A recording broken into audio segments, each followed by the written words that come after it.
Legal, legal. Voltamos. É bom quando a gente volta à comunidade, a gente toma umas broncas já. O pessoal é amigo bom, é amigo que dá bronca, é amigo que fala na cara. Eu entrei ali, o Renato falou, nossa, tá gordo, hein, mano? Tá velho. Pelo amor de Deus, o que aconteceu nesse período? Falei, cara, o tempo passa, o tempo voa, né? E conforme eu falei, faz tempo, realmente, presencialmente, que eu não venho. E eu já tomei uma bronca da produção aqui que eu esqueci de perguntar quem está nos visitando. E para quebrar o gelo, então eu vou me apresentar novamente, porque eu me considero quase um visitante. Não é verdade, Nilda? A Nilda manda mensagem para mim e depois logo ela manda em seguida. Não vai responder não, ô metidinho? Calma, irmã. Bom, eu sou o Sandro. Eu vim hoje a convite do Hamilton. Olha, que privilégio. Nós temos a campanha do hambúrguer aqui. Quanto mais convidados você tiver, você pode ir lá do outro lado e pagar o hambúrguer por irmão no final do mês. Então, eu gostaria de saber, há alguém hoje nos visitando? Quem está aqui hoje conosco a primeira vez? Opa, bacana. Ô, louco, gente. Então, vou me direcionar para cá, vou começar com você. Qual o seu nome? Fabiana. Legal. Senhora? Marlene e? Jorge. E? Sidney. Wildney. Legal, já esqueci o nome da maioria. Que bom, a gente não pode mais cumprimentar, mas eu queria pedir uma salva de palmas por eles que estão aqui. E falar em especial a vocês.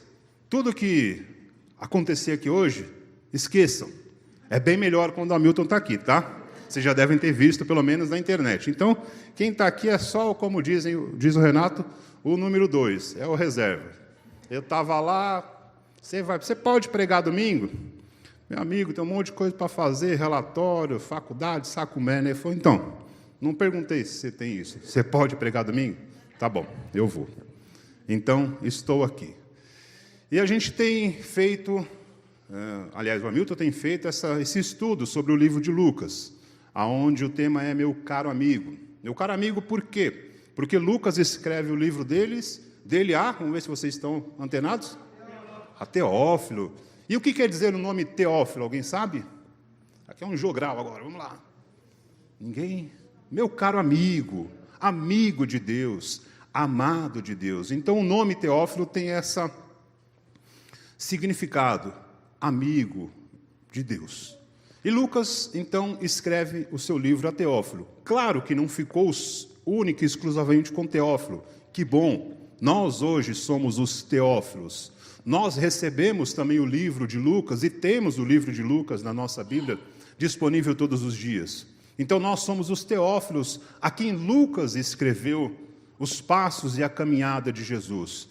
Nas últimas 2 semanas, o Hamilton falou sobre emancipação, poder e piedade que Cristo dá à sua igreja, que Cristo dá aos seus seguidores.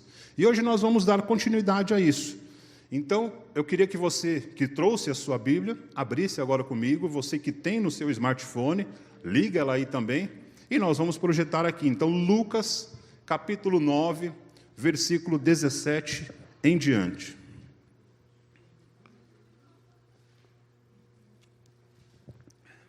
Lucas 9, 17 até o 24. E comeram todos, e saciaram-se, e levantaram do que sobejou 12 alcofas de pedaços.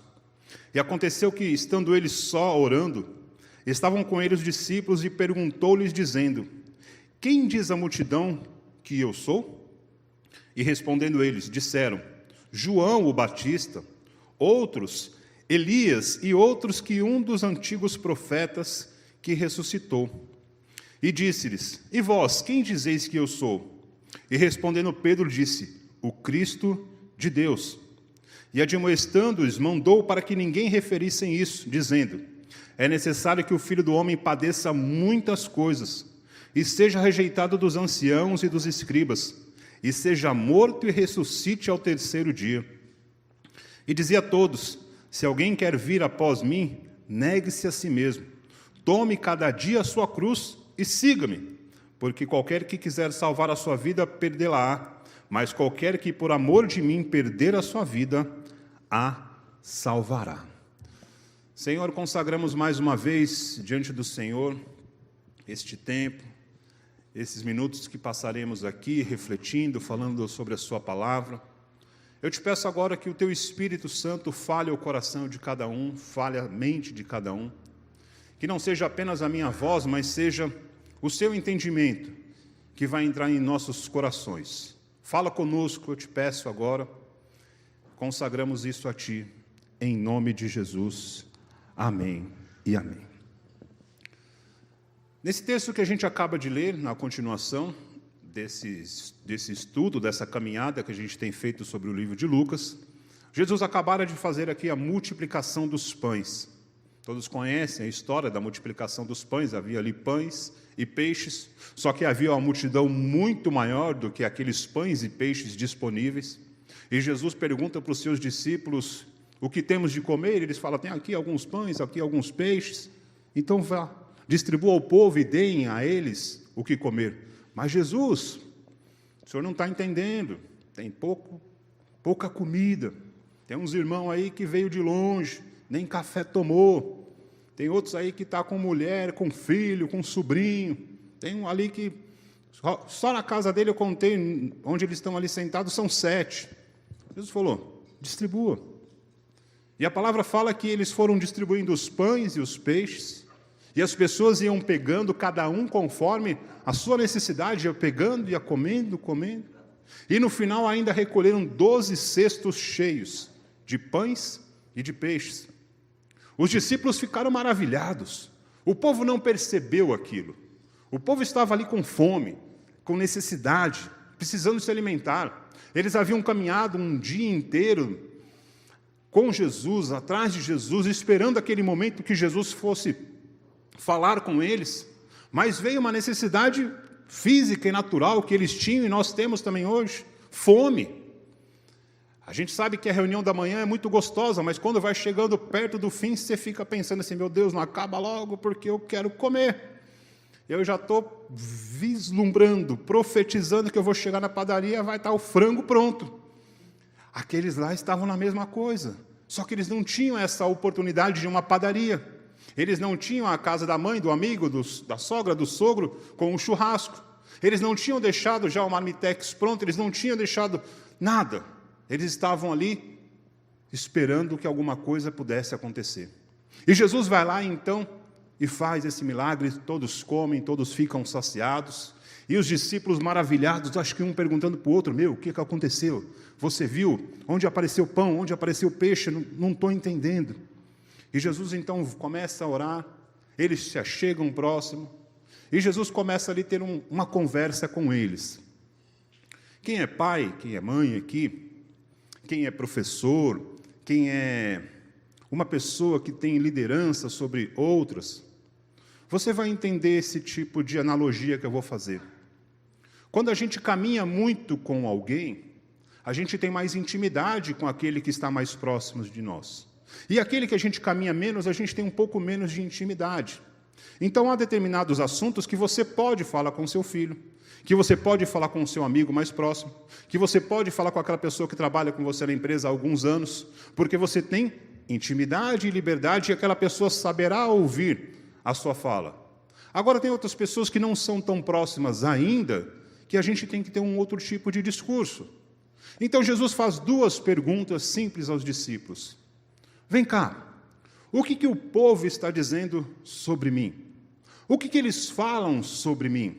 Jesus não estava preocupado se tinha alguma fofoca. Não, Jesus estava querendo saber, através dos discípulos, qual era a opinião do povo sobre ele. E eles falaram: olha, dizem que você pode ser o João Batista. Outros dizem que você pode ser o Elias. Outros dizem que você pode ser um profeta que ressuscitou, que ressurgiu. Cada um tem uma história, Jesus, cada um tem uma teoria, mas eles entendem que em você é alguém diferente. Jesus falou: interessante. E vocês que estão comigo? E vocês que estão caminhando comigo? E vocês que estão próximos a mim? Quem vocês pensam que eu sou? A Bíblia não relata isso, mas acho que houve um momento de um discípulo olhar para o outro. Houve um silêncio e um medo de responder, né? Meu Deus, e agora? Vou falar que ele é filho do Zé, do carpinteiro lá, filho da Maria. Vou falar que não sei, que eu cheguei aqui ontem. Não dava. Jesus precisava que eles respondessem sinceramente. E eles já conheciam muito bem Jesus, que era um homem que era impossível de ser enganado. Mas Pedro responde: Tu és o Cristo de Deus. A resposta que Pedro deu foi aquelas respostas que às vezes nós mesmos falamos e a gente se pergunta: de onde veio isso? De onde saiu essa palavra de mim que nem eu sabia? Como que eu consegui falar algo tão relevante porque nem eu imaginava que eu saberia disso? Quem respondeu através de Pedro, quem deu a resposta internamente para Pedro, foi o próprio Jesus através do Espírito Santo. Pedro já estava com aquele sentimento: eu tenho Jesus em mim, mas ele não sabia se expressar. E a Bíblia mesmo nos fala que em momentos de dúvida, de aflição, o nosso ajudador, o nosso auxiliador, o nosso consolador é o Espírito Santo, que nos ajuda inclusive a orar. A gente fez uma oração agora há pouco, como nós sempre fazemos aqui na reunião, mas eu sei que há momentos que você ora na sua casa, no seu carro, andando na rua, e há dias que a oração simplesmente parece que não flui. Nossa, está tão difícil que eu não consigo nem orar. Está tão difícil que eu não consigo nem parar para orar. Essa situação está tirando a minha paz, que eu estou com muita dificuldade de, inclusive, orar. Um amigo meu uma vez falou algo e eu guardei isso e vou guardar pelo resto da minha vida. A pior oração que pode ser feita é aquela oração que não é feita. Porque quando nós começamos a orar, mesmo que nós não tenhamos condições humanas para a oração, o Espírito Santo de Deus que habita em nós, nos ajuda a orar. Então, quando você estiver numa situação que você achar que não tem forças para orar, não deixe de orar. Dobra o teu joelho, feche os teus olhos, pare por um minuto. Se você tiver um tempo para ficar a sós, bom, mas às vezes não dá. Pare por um minuto, feche os teus olhos, que o Espírito Santo que habita em você vai te ajudar a orar. Pedro, ele passou por essa situação e ele precisava responder a Jesus. E Jesus fala assim: ok, não diga isso a ninguém ainda. Porque o Filho de Deus precisa sofrer, precisa padecer, precisa morrer e ressuscitar. E vocês também precisam padecer, sofrer e morrer comigo. Jesus estava dizendo ali para eles que era necessário que eles estivessem mais próximos dele, que não bastava caminhar com Jesus todos os dias, eles teriam que ter esta ligação com ele, Jesus, todos os dias. A Bíblia nos traz alguns exemplos de momentos em que o homem reconheceu Deus, ou através da própria figura de Deus, ou através de uma representação de Deus, e que não havia condição e nem entendimento humano para entender que era Deus que estava ali, mas o próprio Deus se revela ao homem, mostrando que é Ele que está naquele momento. Lá em Gênesis, no capítulo 32, no versículo 24 a 29, se você puder acompanhar, acompanhe. Gênesis 32, 24 a 29.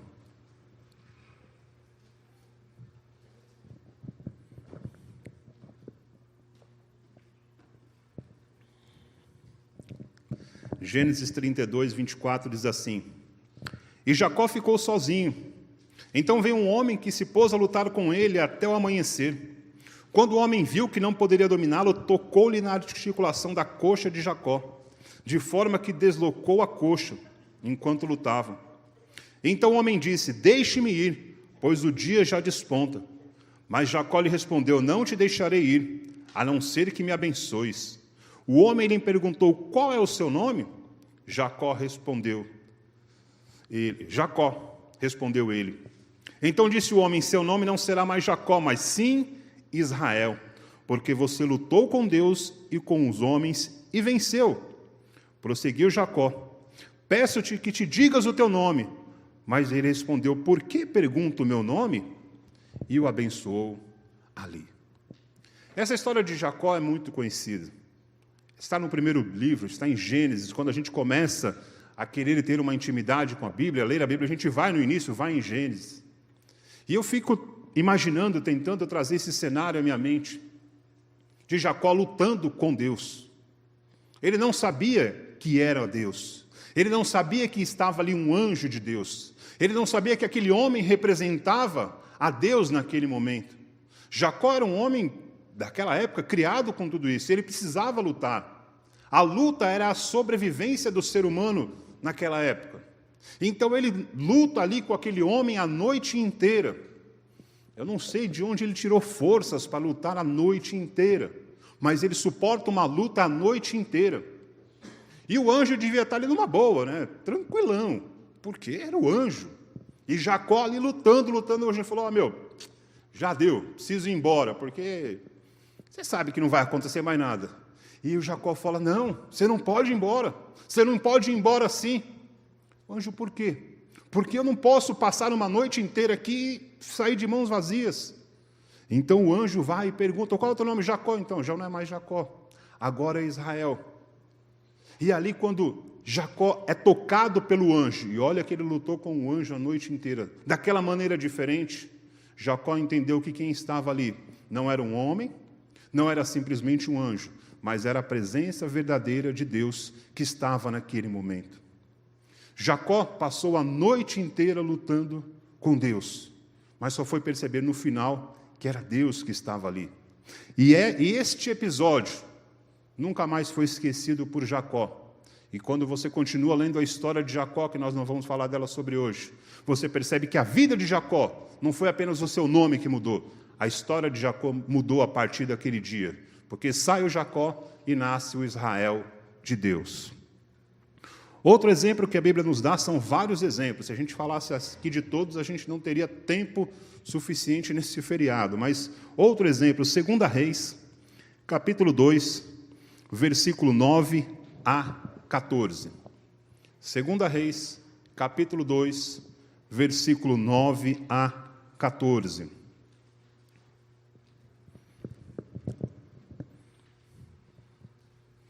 A palavra diz assim: sucedeu, pois, que, havendo eles passado, Elias disse a Eliseu: pede-me o que queres que te faça, antes que seja tomado de ti. E disse Eliseu: peço-te que haja porção dobrada do teu espírito sobre mim. E disse: dura coisa pedistes. Se me vires quando for tomado de ti, assim se te fará, porém se não, não fará. E sucedeu que, indo eles andando e falando, eis que um carro de fogo, com cavalos de fogo, os separou um do outro, e Elias subiu ao céu num redemoinho. O que vendo Eliseu clamou: meu pai, carros de Israel e seus cavaleiros, e nunca mais o viu. E tomando suas vestes, as rasgou em duas partes. Também levantou a capa de Elias que lhe caíra e voltou, e parou à borda do Jordão. Tomou a capa de Elias que lhe caíra e feriu as águas, e disse: onde está o Senhor, Deus de Elias? Então feriu as águas, e se dividiram elas para uma e outra banda, e Eliseu passou. Ora, a história de Elias e Eliseu também, a grande maioria de nós aqui conhecemos. Quem era o Elias? O profeta de Deus. O homem que sozinho desafiou 300 e tantos profetas de Baal e de tantos outros deuses que havia naquela época. Mas por que ele desafiou? Ele era um cara diferenciado? Não. Ele era um homem comum. Ele era uma pessoa comum como todos nós somos. Só que nele, Elias, habitava o Espírito de Deus. Naquela época, no Antigo Testamento, Deus levantava alguns homens e nele fazia habitar o seu Espírito. E os profetas eram reconhecidos por homens que tinham o Espírito de Deus em suas vidas. E Elias faz ali várias e várias situações que ele é colocado diante de uma dificuldade, diante de uma situação complicada, e o Espírito de Deus que estava nele agia, seja nos profetas, seja na viúva, seja em tantas outras situações. Elias estava longe de ser perfeito, porque quando a gente lê a história, a gente percebe que em determinado momento, apesar de tudo isso, ele quis morrer, porque ele era um ser humano, porque ele tinha as suas fraquezas, ele tinha as suas dificuldades como pessoa. Mas então ele começa a preparar a Eliseu, que seria o seu sucessor, que seria aquele que continuaria a obra que Deus havia começado na vida dele, Elias. Ele começa a preparar a Eliseu. E Eliseu começa a andar como um ajudante, como um auxiliar de profeta. Algumas traduções falam como o menino do profeta. Era quase um diácono naqueles dias, porque estava ali pronto para ajudar o profeta, carregando a sua mala, essas coisas, tal. Era ali a pessoa mais próxima do Elias, era o Eliseu. E os dias vão se passando, os anos vão se passando, e o Eliseu deve ter começado a perceber que havia alguma coisa assim diferente na vida de Elias, que não era algo comum, que não era algo normal e nem natural, era algo sobrenatural. E Elias sabia o que ia acontecer com a sua vida, e ele disse para Eliseu: olha, hoje eu vou ser tomado, hoje o Senhor vai me levar, hoje é o meu último dia aqui na terra. Me fala agora, o que você quer depois de tanto tempo aqui comigo? O que você gostaria de receber? O Eliseu não pensou duas vezes. Ele falou: eu quero a porção do teu Espírito sobre mim, só que 2 vezes mais. Ele não estava pedindo a porção do Espírito de Elias, mas a porção do Espírito que estava sobre Elias.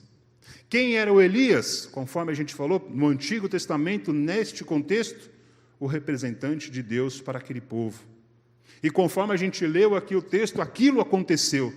E depois, quando você chegar na sua casa, você quiser continuar, pode até continuar, que é interessante, leia a história de Eliseu e perceba que realmente o Espírito de Deus agiu 2 vezes mais na vida dele do que na vida de Elias. Não era uma concorrência de quem foi maior, Elias ou Eliseu, não.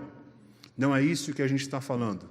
A gente está falando de um só Espírito, de um só Deus, que habita e que age na vida de cada um de nós individualmente. Terceiro exemplo que eu vou trazer hoje, para a gente continuar a reflexão, está lá em Marcos, capítulo 14, no versículo 66 a 71. Marcos 14, versículo 66 a 71.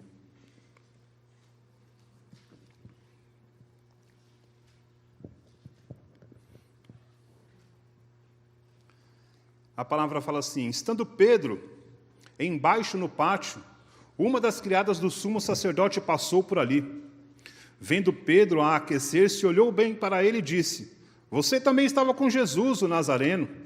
Contudo, ele negou, dizendo: não conheço, não sei quem é, nunca vi, não me inclua nessa. Isso é o que estou dizendo, gente, brincadeira, tá? Quando a criada o viu lá, disse novamente aos que estavam por perto: esse aí é um deles. E de novo ele negou. Pouco tempo depois, os que estavam ali sentados perto disseram a Pedro: certamente você é um deles, você é Galileu. Ele começou a se amaldiçoar e a jurar: não conheço o homem de quem vocês estão falando. Se a gente tivesse hoje aqui no nosso primeiro dia de igreja, de cristianismo, nossa, estou lendo a Bíblia a primeira vez hoje, puxa, que legal essas histórias, né? Nossa, o que está escrito lá em Lucas, muito legal, né?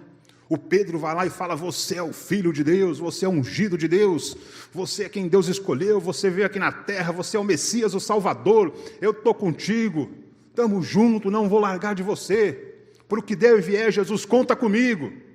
Jesus, beleza, Pedrão? Não, Jesus, pode contar, ó. Faça sol, faça chuva, tenha dinheiro, não tenha dinheiro, estamos juntos. Beleza, Pedro. Daqui a pouco a gente fala. E se a gente estivesse lendo essa narrativa, a gente ia falar: uau, eu quero ser igual a Pedro. Vou mudar o meu nome. Não serei mais Sandro, agora eu serei Pedro, porque eu sou pedra, porque eu sou rocha, porque eu sou forte, sou inabalável. Quem perguntar para mim quem é Jesus, eu vou dizer assim: é o ungido de Deus, é o Filho de Deus, é o homem de Deus, é quem Deus escolheu. Aí Jesus é preso. Ele mesmo disse para Pedro lá em Lucas: o Filho do Homem vai ser preso. O Filho do Homem vai ser subjugado. O Filho do Homem vai morrer e sofrer na mão dos homens. E vocês também sofrerão. É nós, Jesus, estamos juntos. Sou de Guarulhos, o senhor não me conhece. Já passei cada perrengue. Morrer na cruz, isso é fichinha para mim. Jesus é preso, Jesus é levado, e Pedro está lá, escondido, como todo mundo, preocupado, perplexo, não sabia o que ia acontecer, não ouviu direito a segunda parte da história, porque ele estava tão empolgado. Eu acertei a resposta, meu Deus, tirei 10 aqui. Jesus vai, toda vez ele vai olhar para mim e falar: esse é o meu amigo, esse é o cara que está comigo. E aí vem uma pessoa e fala assim: opa, estou te reconhecendo, você fala igual a ele. Eu? Não, está me confundindo. Você se porta... Não, aqui em Israel é assim, todo mundo acha que todo mundo é igual. Aqui a gente parece um com o outro, mas espera, nunca vi falar. E pela terceira vez as pessoas falam: não vem com desculpa. Você estava com ele, você sente igual a ele, você fala igual a ele, você se porta, você se parece muito. Quando a gente olha para você, a gente enxerga ele. E Pedro fala: não. E começa a falar um monte de bobagem, e sai dali, e foge. Aí você lendo essa história pela primeira vez, você vai falar: meu Deus, o que aconteceu com o Pedro? Nossa, mas agora há pouco eu li, eu estava lá na igreja, e o maluco lá falou que o Pedro disse a resposta certa, e eu cheguei em casa e eu estou lendo que o Pedro disse a resposta errada. E agora, vou ter que voltar na igreja e perguntar se tem 2 Pedros. Por que esse Pedro mudou tão rápido de opinião? O que aconteceu para o Pedro esquecer tudo o que ele mesmo havia dito? Cadê os 3 anos que Pedro andou com Jesus? Será que Pedro está assim porque Jesus, decepcionou ele? Será que Pedro está assim porque um dia Jesus esqueceu de dar bom dia, boa tarde, boa noite para ele? Será que está assim porque Jesus, lá na hora da ceia, serviu o pão primeiro para um e o vinho para outro? O que será que aconteceu no coração de Pedro que se perdeu? Se perdeu porque Pedro não havia ainda entendido o que estava e o que já havia acontecido com a vida dele. Pedro, naquele momento, havia se afastado daquilo que ele já era, daquilo que ele havia enxergado e visto na vida de Jesus. Quando Jesus pergunta para os discípulos: quem eu sou para o povo? O povo fala referências que ele, povo, conhecia, porque eles lembram de João. João era um profeta, primo de Jesus, inclusive, que estava ali na mesma época e que caminhava entre o povo, e o povo se identificou muito com João. O povo falava que era Elias. Por quê? Porque quando eles iam à sinagoga, ali se abria o Velho Testamento, abria-se ali a história do povo judeu e falava-se muito sobre Elias. Elias era um herói, Elias era uma pessoa muito renomada. Eles podiam chamar Jesus de Moisés, como libertador, como salvador. Eles podiam simplesmente: eu não sei quem é, mas com certeza ele é um profeta, porque ele faz coisas que profetas fizeram e faziam aqui na terra. Essa era a resposta do povo, uma resposta um pouco mais distante, errada nem tanto, mas um pouco mais distante da verdade. E Pedro responde fielmente e claramente: você é o ungido de Deus, o Filho de Deus. Você é a promessa de Deus aqui na terra. Mas passado algum tempo depois, Pedro esquece isso. Pedro deixa isso de lado. Aliás, ungido de Deus, me perdoem aqui se algum de vocês me conhece há mais de 10 anos, mas a Bíblia fala que só Jesus pode ser chamado de ungido de Deus. E só em Atos há uma referência a ele como ungido de Deus. E se lá isso é verdade, hoje essa verdade continua. Só existe um ungido de Deus. Eu não sou o ungido de Deus, eu sou um filho de Deus, assim como você também é um filho de Deus. E a unção de Deus está sobre as nossas vidas. O ungido é um só, e esse foi Jesus. Jesus disse para eles: o Messias precisa padecer, o Messias precisa sofrer, o Messias precisa morrer e ressuscitar no terceiro dia. O povo judeu, eles esperavam um libertador, eles esperavam uma pessoa que viesse e tirasse Israel daquela escravidão e daquele sofrimento. E quando eles olhavam para trás na história, eles liam a história de guerreiros, de libertadores, eles liam a história de Davi, eles liam a história de outros reis, de Sansão, de tantas outras referências, que eles falavam: uau, vai chegar um dia aqui em Israel, que vai descer todos os carros e cavalos de fogo, e vai sair um homem lá grande, forte, com todas as espadas possíveis, e vai matar todos os nossos inimigos, e nós seremos o único povo escolhido e salvo aqui na terra, porque Deus nos escolheu. Essa era a esperança e o pensamento do povo judeu. Só que um dia Isaías, depois você lê na sua casa, lá no capítulo 9, ele falou que surgiria um Messias, um Salvador. Só que ele seria simples, ele seria manso como um cordeiro. A sua aparência seria confundida entre os homens, e ele não faria nenhum tipo de esforço humano, belial ou de guerra. Ele simplesmente seria um cordeiro que serviria e seria morto. Esse era o verdadeiro Messias que viria e que veio. Quando a gente fala para nós mesmos, ou para algumas outras pessoas, que, quando eu digo para nós mesmos, de repente no início da nossa conversão, muitas vezes as pessoas nos perguntam assim, né? Onde está a tua esperança? Ah, minha esperança está em Deus. E alguém pode dizer isso para você: mas o seu Deus morreu. Uma coisa que morre não é legal. Uma coisa que acaba não é legal. O seu Deus perdeu. O seu Deus foi crucificado. Pensa para o judeu, ele estava com uma esperança enorme, e de repente, aquele que representava toda essa figura é preso, é castigado, é crucificado e morre. A esperança para eles realmente havia acabado. Essa era a imagem que eles haviam feito de Deus, um Deus que viria e mudaria tudo, num piscar de olhos, num estalar de dedos. Mas eles não ouviram a segunda parte que Jesus disse aos discípulos, e que Isaías já havia escrito há muito tempo atrás. Quando a gente pensa dessa maneira como os judeus pensavam, de ter um Deus que pode morrer, a gente está pensando no Deus errado. A gente não está pensando no Deus da Bíblia. A gente não está pensando no Deus de Israel.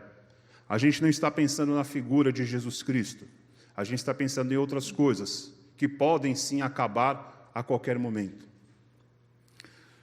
Quando Jesus diz isso aos discípulos, que era naquele momento a comunidade de Jesus, a comunidade que Jesus começou com 12, não começou com milhões nem milhares, começou com 12, aqueles 12 que estavam do lado dele. Aqueles 12 que cada um tinha uma história antes de Jesus e abriu mão de tudo isso para seguir a Jesus. Já a gente fala sobre isso. Cada um era pescador, cobrador de impostos, o outro era inclusive familiar, o outro era rejeitado, isso. E Jesus foi chamando um a um, vocês 12, vocês serão a minha comunidade. E depois ele foi chamando mais outros. Cada um tinha uma história, cada um tinha uma situação diferente e abriu mão de tudo para seguir a Jesus. A comunidade de Cristo tem que ser assim. Ela não tem que ouvir apenas a primeira parte dessa história, onde o Pedro acerta a resposta. Uau, gabaritei, passei, acertei, sou o cara. É importante ouvir o restante do relato de Jesus quando ele fala que a comunidade vai padecer, que a comunidade vai passar pelo que ele passou. Lá em Gálatas, capítulo 2, no versículo 19 e 20, eu vou ler rapidamente, depois você lê na sua casa, diz assim: porque eu, pela lei, estou morto para a lei, para viver para Deus. Já estou crucificado com Cristo e vivo. Não mais eu, mas Cristo vive em mim. A vida que agora vivo na carne, vivo pela fé do Filho de Deus, o qual me amou e se entregou a si mesmo por mim. Romanos capítulo 2, versículo 1 e 2. Rogo-vos, pois, irmãos, pela compaixão de Deus, que apresentei os vossos corpos em sacrifício vivo, santo e agradável a Deus, que é o vosso culto racional. E não sede conformados com este mundo, mas sede transformados pela renovação do vosso entendimento, para que experimenteis qual seja a boa, agradável e perfeita vontade de Deus.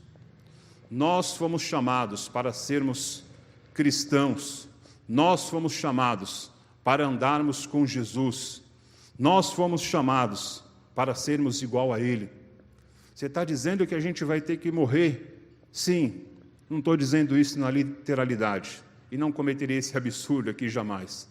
Mas nós vamos ter que morrer para muitas e muitas coisas que a gente sabe muito bem que precisam morrer nas nossas vidas.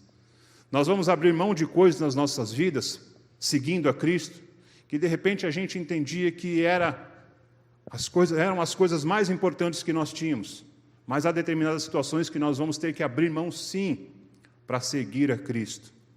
Vou pegar o Pedro como exemplo. Ele era um pescador. A Bíblia não fala claramente se ele era bom ou ruim, mas ele era um cara que pescava para sustentar a sua família. Ele tinha a pescaria como o seu trabalho. Ele tinha a pescaria como trazer o pão todo dia para sua casa. Pode ser que, além da sua família, outras pessoas também dependiam dele por aquilo. Mas ele recebeu um chamado maior, que ao invés de ser apenas pescador de peixes, seria pescador de homens, de almas, de pessoas que ele traria a Deus, que ele traria para serem seguidores de Cristo. E o Pedro abriu mão daquilo. Eu não estou dizendo que você vai ter que amanhã abrir mão do teu trabalho, não. Que você vai ter que abrir mão do teu sustento profissional, não. Mas existem coisas no seu coração, que você sabe e eu não sei, que a gente às vezes precisa abrir mão e seguir a Cristo, e deixar com que essas coisas morram, para que a gente possa seguir a Cristo e não ser apenas o Pedro da primeira resposta, mas ser o Pedro lá na frente, quando Jesus ressuscita e se encontra com ele. A gente tem que mudar a imagem do Deus que às vezes a gente tenta encarnar. Existem situações que a gente entende que muitas vezes podem ser deuses nas nossas vidas. Situações simples, situações que a gente vê hoje, situações que a gente vê no passado, situações que a Bíblia já relatava. Existem deuses hoje, existe até um livro do pastor Tim Keller, se você depois quiser ler, vai ser interessante, a gente fez até um período de estudo aqui sobre ele. Mas existem situações hoje que são deuses que tentam nos enganar. E a hora que eu falar, você pode pensar assim, mas eu não sou assim. Tá bom, tem você, tem eu e tem algumas pessoas também nos assistindo. Pode ser que não sirva para nós hoje, mas sirva para alguém que está nos ouvindo agora. Pode ser que não sirva para nós nesse contexto hoje, mas amanhã pode ser que você venha se lembrar de uma situação semelhante a essa, e o Senhor vai trazer essa lembrança ao teu coração. Existem deuses que a gente acaba seguindo, que é o Deus do poder humano, é o Deus de ser reconhecido, é o Deus que te faz querer ser algo que, de repente, a gente não precisa ser. A gente vive hoje um momento único de humanidade, saindo aí, graças a Deus, de um período de pandemia, aonde que o advento que mais cresceu, que é a internet, conforme eu disse agora há pouco, muitos de nós, e eu sou um deles, hoje a internet é a minha ferramenta de trabalho, não sou youtuber, não sou influencer, nada disso. Eu uso a internet para trabalhar como eu trabalhava antigamente na rua, só que agora não preciso mais ir à rua. A internet, que tem todas essas ferramentas boas, e muitas que outras surgirão, também pode ser uma ferramenta de destruição, porque quando a gente olha para a internet, a gente vê coisas que não são verdades. E eu vou chutar um número aqui, eu posso estar exagerando, 90% das coisas que a gente vê na internet hoje não são verdadeiras. E aquilo, às vezes, nos atrai. Nos atrai de uma certa maneira, eu quero ser igual a ele, eu quero ter o que ele tem, eu quero fazer o que ele faz. Mas 90% das coisas que a gente percebe desta maneira na internet, esse tipo de, entre aspas, fama e poder, isso não existe. Isto é apenas virtual, como o nome já diz, uma rede virtual de conexões. Existe um outro tipo de Deus que muitas vezes a gente também se deixa levar por ele, que é o Deus do poder financeiro, é o do dinheiro. Muitas vezes a gente se corrompe pela falta ou pela quantidade excessiva de ter. Não estou dizendo aqui que é ruim ter, nem estou dizendo que é bom não ter. A gente precisa, porque a gente vive num mundo, em geral, que o dinheiro ele é a moeda de troca para todas as coisas. Mas a partir do momento que a gente se deixa ser dominado por esse tipo de Deus também, e a Bíblia já falava isso e fala em diversas situações, nós vamos seguir um Deus que não é o Deus verdadeiro que está e deve estar em nossos corações. O último Deus que eu vou falar hoje, Deus, quando eu estou dizendo Deus com letra minúscula, e que você não se espante, mas que você entenda, é o Deus da religião. Mas espera, aqui também a gente faz religião, não faz? Religião o que significa? Se religar a Deus. Essa religião, vou chamar de uma religião boa.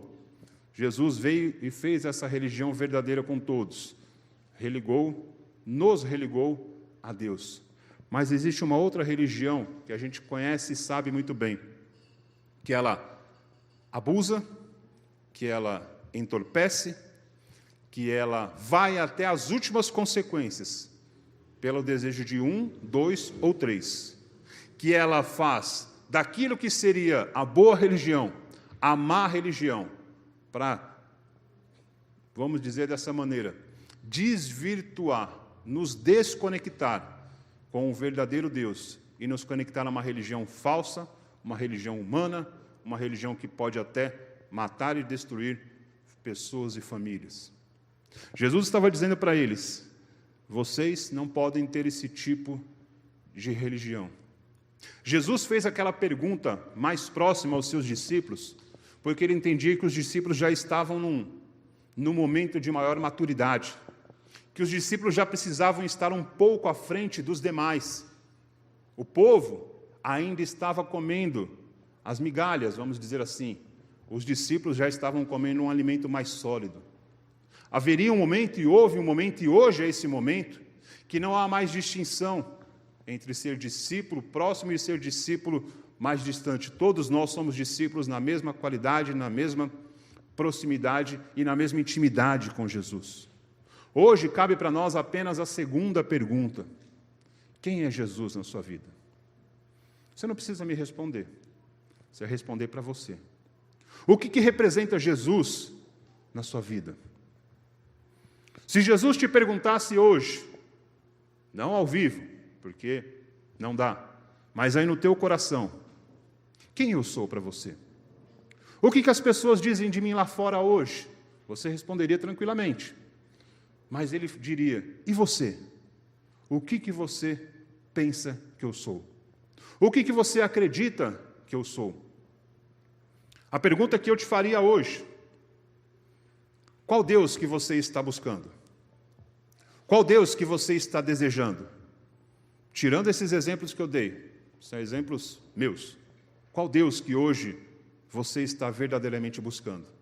Quem é você no contexto de tudo que nós lemos? Você faz parte do povo que, humanamente falando, precisava se alimentar e esperou até o final para comer do alimento que veio da mão de Jesus?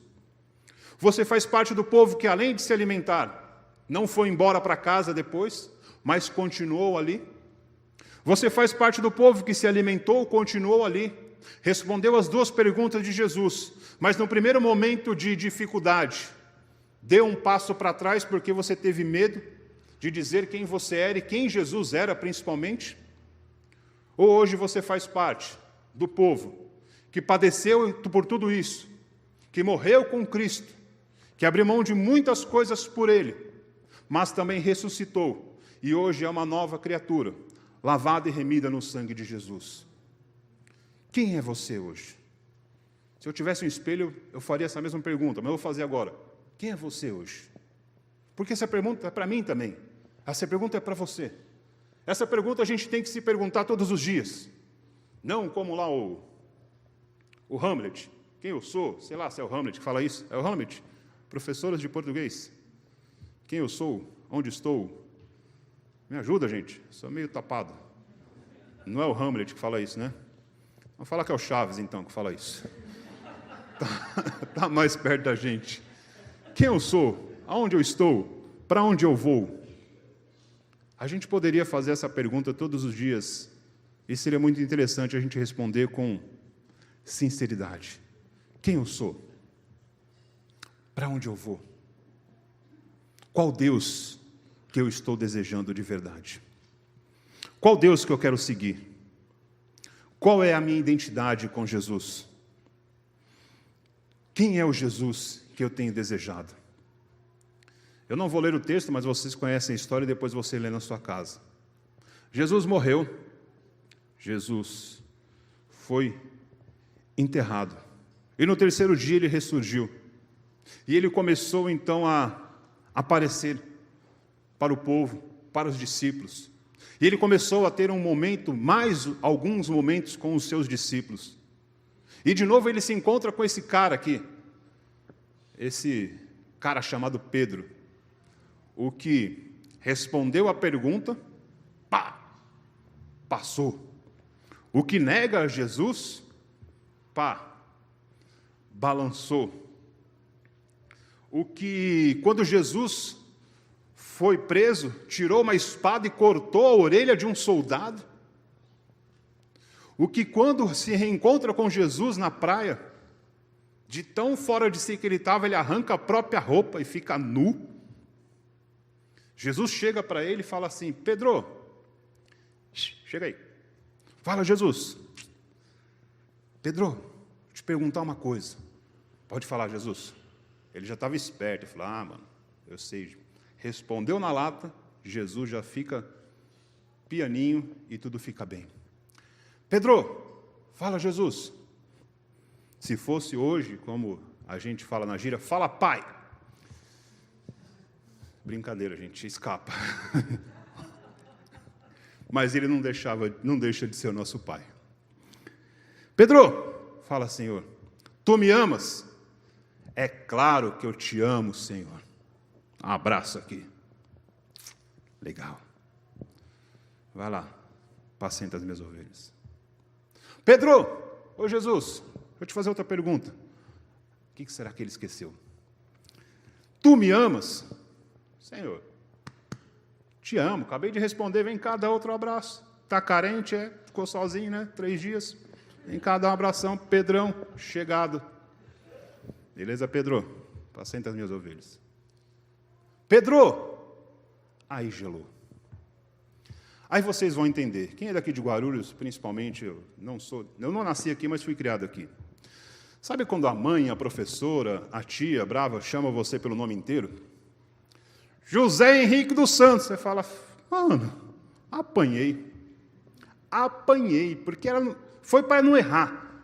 Aquela mãe, minha avó tem, sei lá não, minha avó tem 71 netos comigo, então quando ela vai chamar ela chama 60. Mas quando ela chama pelo nome inteiro, é porque a casa caiu. E Jesus fala, Pedro, ele ouviu o nome dele inteiro. Fala, tu me amas? Senhor, o Senhor conhece todas as coisas e sabe muito bem que eu te amo. Tá bom, Pedro, agora eu sei que você me ama. Vai lá e apacenta as minhas ovelhas. O Pedro, o João, vou falar o nome de pessoas que eu reconheço, não vou falar de todo mundo, o Renato, o Tom, a Nilda, a Val, todo mundo que está aqui. Todo mundo que está aqui. Os visitantes, eu sou assim mesmo, gente, eu esqueço o nome, depois eu lembro e esqueço de novo, mas se Deus quiser a gente vai caminhar e eu não vou esquecer. Todos nós temos o que Pedro tinha, uma sede e um desejo e um vazio enorme em nossos corações. Enorme. Nós tínhamos, vou colocar no passado, nós tínhamos uma carência espiritual que nada saciava. Em alguns momentos das nossas vidas, a fama é boa. Vou falar para os homens. Lembra quando a gente jogava interclasse na escola e a sua sala ganhava? Uau! Sensacional! Você é o melhor jogador do mundo, porque eu ganhei a interclasse na escola, lá na escola estadual que eu estudava. Lembra você, menina, quando ganhava a sua agenda no começo do ano, toda bonita? Eu sei, gente, eu sou velho, né? Fazer o quê? E aí você começava a escrever primeiro dia do ano, ano novo, claro. Segundo dia, e aquilo se tornava um diário, e você lia e você ficava animada com as histórias. E aí você ganha o seu primeiro presente, já não é mais uma boneca, é um presente de adolescente, é um presente de uma menina que está virando uma mulher. Você fala, uau, como eu estou contente com isso. Mas isso logo passa, porque a gente deixa de ser adolescente, tanto menino como menina. Aí a gente cresce, arruma um emprego, vai trabalhar em algum lugar e ganha o primeiro salário e fala, uau, eu tenho dinheiro. Agora eu vou comprar, agora eu vou fazer, agora eu posso. Agora eu vou nas Casas Bahia e fazer um carnê e comprar o meu primeiro celular em 18 vezes sem juros. Porque eu posso, porque eu tenho.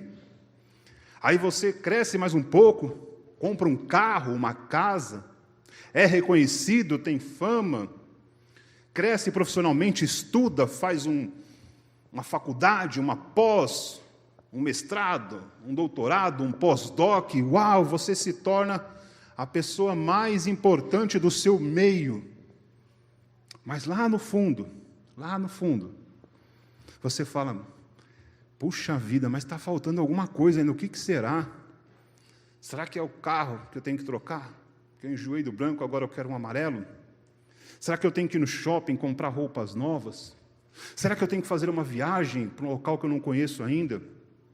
Será que eu tenho que estudar um pouco mais e me especializar em mais alguma coisa, porque 3 está sendo pouco? Será que eu tenho que pintar o cabelo? O que eu tenho que fazer que está faltando ainda?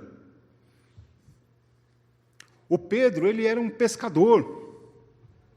Para nós, um simples pescador. Para ele, um importante pescador.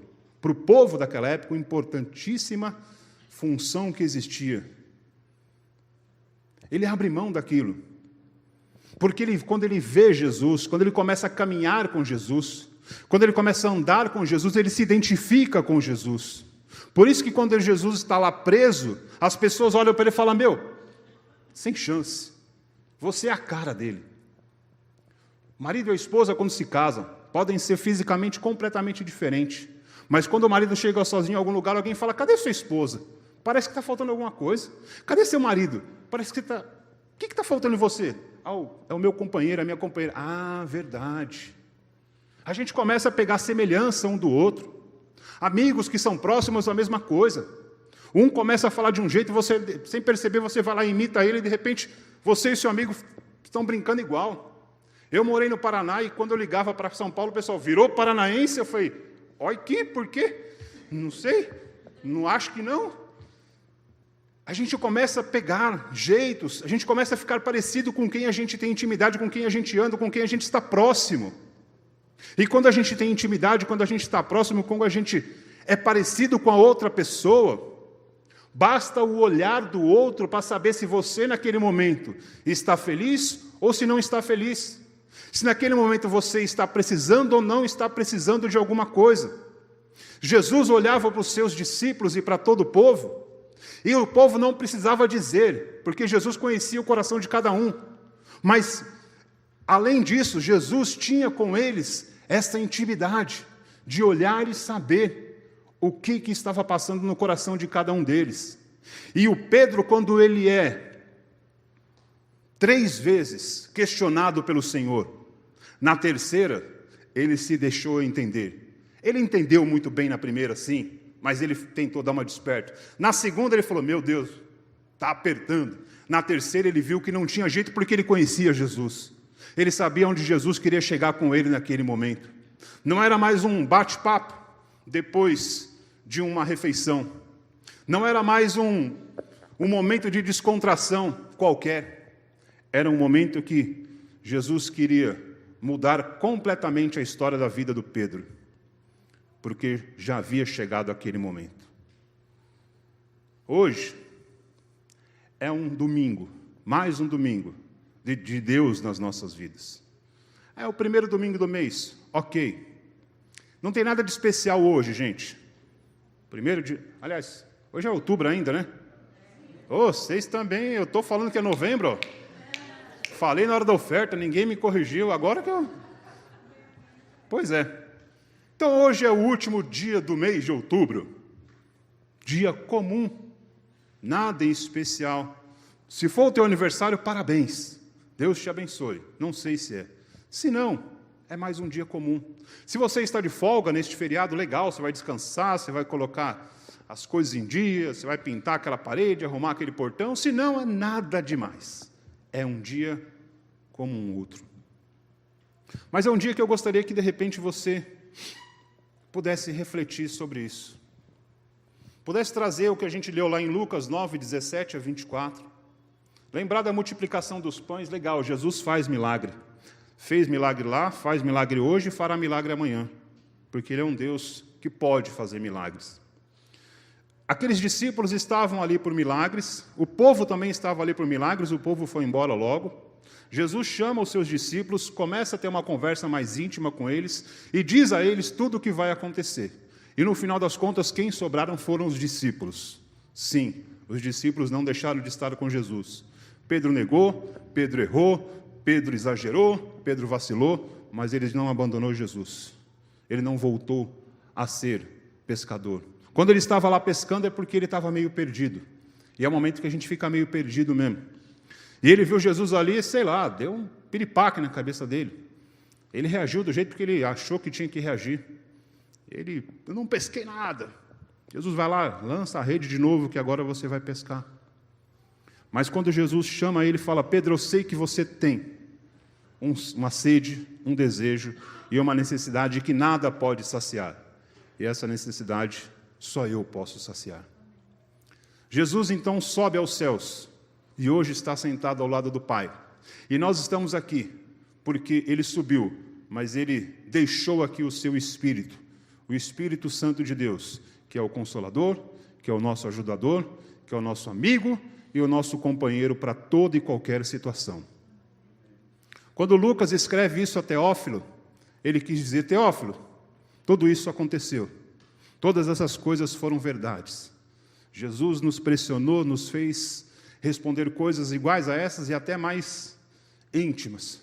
Mas a única coisa que ele queria fazer é que nós tomássemos a identidade verdadeira de ser um cristão, de estar disposto a passar por situações que às vezes a gente não vai entender, e quase nada na vida a gente vai entender.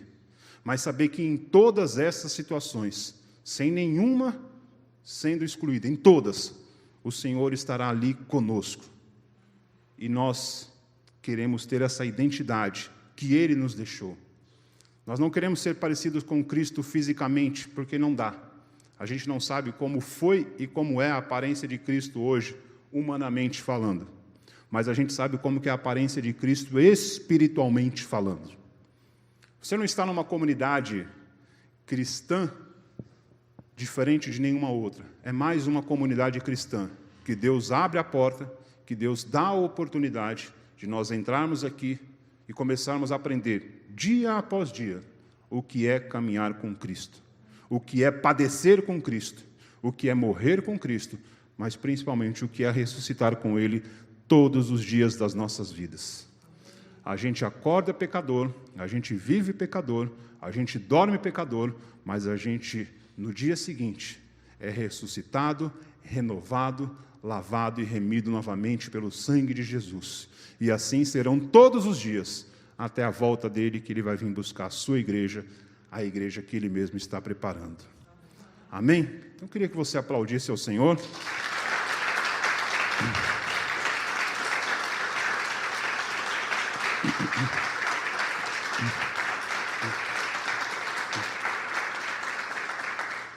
Amém. E eu queria te convidar a orar. Fecha os teus olhos onde você está, curva a tua cabeça.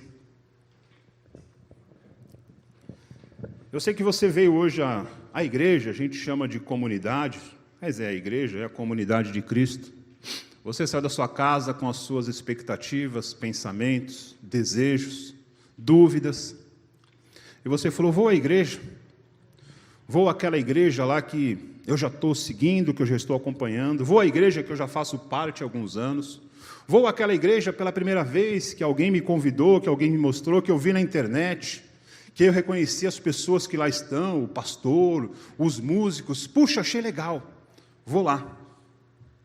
Aí você veio aqui hoje com essa esperança, e de repente pode ser que presencialmente isso não foi completo, porque você não achou aqui uma presença física humana que você estava procurando. Mas o meu desejo nessa manhã é que você saia daqui com outra presença, com outra resposta, com outro sentimento em seu coração.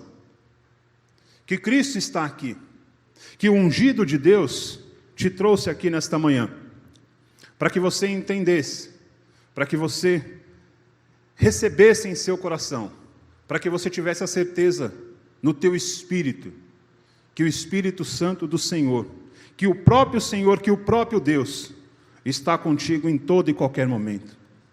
Eu oro ao Senhor para que você tenha um domingo abençoado. Eu oro ao Senhor para que você tenha um feriado prolongado abençoado. Eu oro ao Senhor para que a identidade de Cristo, que estava na vida de Pedro e todos os seus discípulos, esteja sobre a tua vida, sobre a minha vida, sobre a nossa casa e a nossa família. Eu oro ao Senhor para que você possa ser todos esses personagens que nós lemos aqui. O povo que é saciado no momento de necessidade, mas também os discípulos que têm a intimidade e têm o privilégio de estar ao lado do Senhor e aprender com Ele todos os dias, de receber as perguntas mais difíceis que a gente possa imaginar, mas que dentro de você tem o Espírito Santo de Deus, que te capacita, que te orienta e que te leva a ter a resposta e entendimento para cada coisa que o Senhor tem feito na tua vida. Que as minhas palavras pessoais não tenham nenhum efeito, não surtam nada sobre você. Que você possa esquecer tudo o que eu te disse hoje, mas que você jamais esqueça aquilo que o Senhor falou no teu coração, porque não foram as minhas palavras que Ele falou, foram as palavras que Ele mesmo queria falar para você hoje, neste domingo comum, mas um domingo que o Senhor separou para te abençoar, como Ele faz todos os dias. Te agradecemos, Senhor, por mais esse privilégio. Te agradecemos por tudo isso. Pela manhã de hoje, pelo dia de hoje. Obrigado mais uma vez, em nome do Teu Filho amado Jesus Cristo. Amém e amém.